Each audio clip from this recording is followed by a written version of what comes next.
with how this can actually help women climb in the career ladder and really progress in their careers. Right. Well, research shows that women actually are more promoted if they're seen as encouraging and supportive and sort of play the politics game in the office, but in a positive way. And that even shows that more people who do that are more promoted than women who are seen as assertive or the go-getters. So it's really important to grow this behavior of looking for the things to compliment in your office, in your workplace, and talking about it. You know, it doesn't count if you just think it. I think, though, there's a fine line between being an encourager and kind of being a suck-up. I think some people worry about looking like a brown noser if they compliment too much. Many people hold back on compliments because they don't want to come across as a brown noser. So, it's something that you really need to just be authentic with. Right. And you can do that by being specific and being attentive to what they're doing and not give some generality. Right. Because we all know that person who walks in the room, and they're complimenting everybody and you're turned off to them. Okay, so speaking of, you have 5 tips, especially for women, to keep in mind. And we're going to start with the first one. It is start with seeds of truth when it comes to compliments. Tell me what you mean by that. Right, we just hit on that. You know, you have to look for something that's authentic in order for that praise not to backfire. So start with something that's true. You might not love the dress that another person is wearing, but if you know that that's their favorite color, compliment on it. Compliment the color, maybe, not the dress. It's still a seed of truth. Yeah. So you can find things to look for. Okay, number 2 on your list of tips, share the limelight. Number 3, this is so key, praise in front of others. And another thing, too, I think that's really good is when you praise somebody behind their back, and then it gets back to them. That's huge. Tell me, if you would, expand a little on number 3. Yes, research shows that a lot of, top CEOs use that kind of technique. Yeah. They'll be like, Erica, did you see the great job that Charlie did this morning? So that, again, it gets back to her and she hears.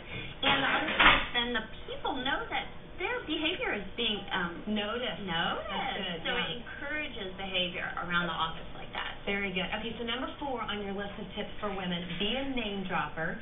Number 5, maintain a winning attitude. And what do you mean by that? Just staying positive all the time? Well, we've been told that your attitude is crucial. Yes. Napoleon Hill calls it a magic word, Earl Nightingale. And so how do you keep a positive attitude? By complimenting others.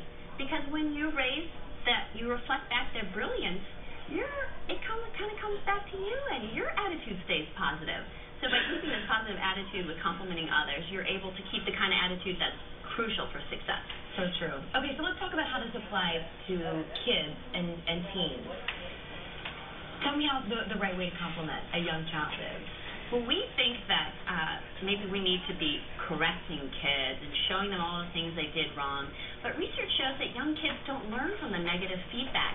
So you need to look for the positive, and this is great for parents because you can grow the kind of behavior you want to see in your kids by complimenting on the positive things that they do. Really encouraging them when they do the right thing. So let's go through. You have a list of tips, too, the right way to compliment a child. The first one, look for the positive, which you just mentioned, to grow the positive.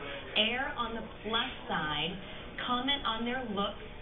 Tune your praise to their interests, and model a compliment habit. What do you mean by that, number 5 one? Model a compliment habit. We all want to grow kids that are positive and successful in the world. So what's a better way to do that than let them see you complimenting somebody in the store, a service person, your spouse, your neighbor. So they can see that, and it helps develop tolerance and respect and grows an attitude of them. So then they'll model it. They're sponges. They're learning everything that we're doing anyway. That's so true. They're going to copy it whether you like it or not. Exactly. All right, very good stuff. We really appreciate it. Thank you for being here. And to get more tips from Monica and her book, The Compliment Quotient, go to our website and click on that Seen On tab. Raul, did I say you look amazing today? You did. And I appreciate it. And I appreciate